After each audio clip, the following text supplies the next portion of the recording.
pub. Kevin Doyle's the owner. The Ray, you sit, you meet people. They don't have TVs going, so there's to distract you. They've got great entertainment, but it's really a great place to sit and visit with people.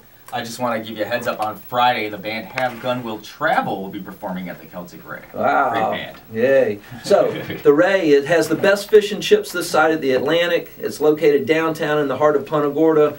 The Ray rocks all kinds of entertainment. Marcia Briggs typically is there on Thursday nights. I think she'll be there tonight. It's located at the corner of Nesbitt and Marion. It's a full liquor bar as well as some of the best beers and wines available to mankind. Full menu till 2 a.m. every night of the week, and it all happens in the kitchen. Matt, Scuba, Time Lord Drew, Kansas, and Robert James are the ones that are cooking and kicking it out. So get to the Celtic Ray, enjoy the entertainment, and have some real conversations with people.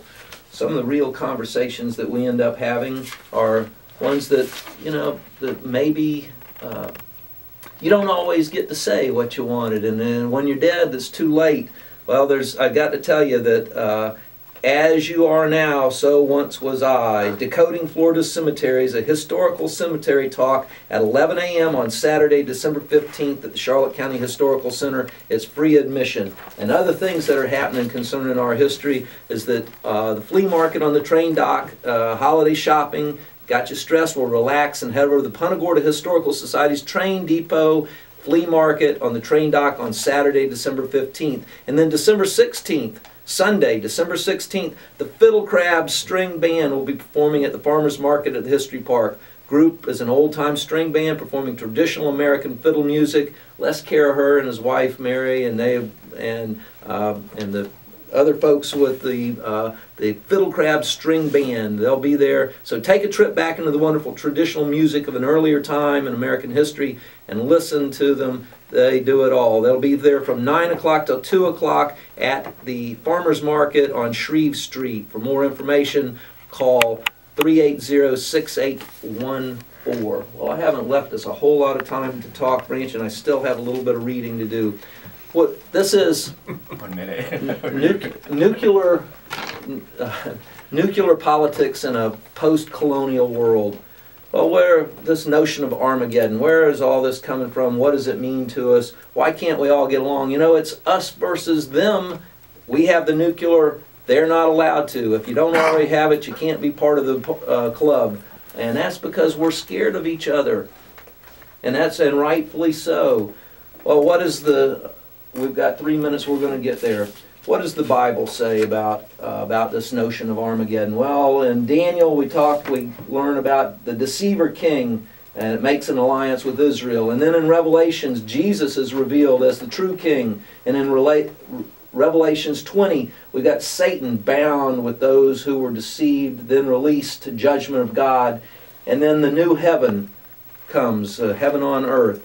And the prophecy and politics of militant evangelists on the road to nuclear war, a book by Grace Halsell, she says that really people within our political system here in the United States have been mixing politics and religion in such a way as to want to foment the end of the world, the late great planet Earth, in order to help fulfill the prophecies.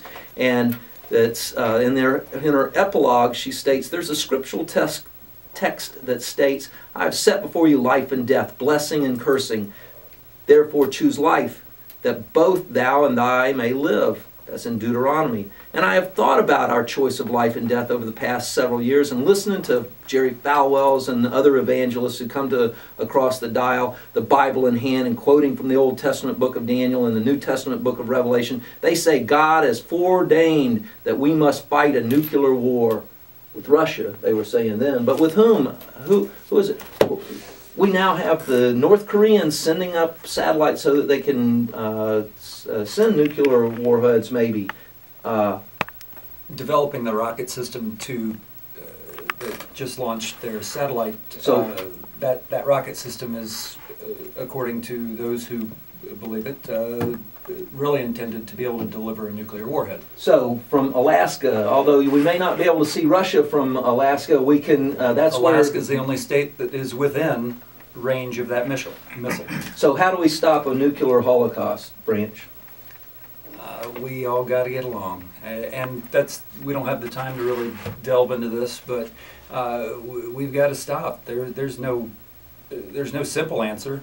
The world is such that we, as you said, we're afraid, and we have to stop being afraid and we have to look for the answers that we can agree upon. The Charter of the United Nations. Nations. We have to agree. The Charter of the United Nations say that we've determined to save succeeding generations from the scourge of war, which twice in our lifetime has brought untold sorrow to mankind, and to reaffirm our faith in fundamental human rights and the dignity and worth of the human person. That's what the UN's about. We'll see you on the radio next week. We got some more talking to do about this. Enjoy.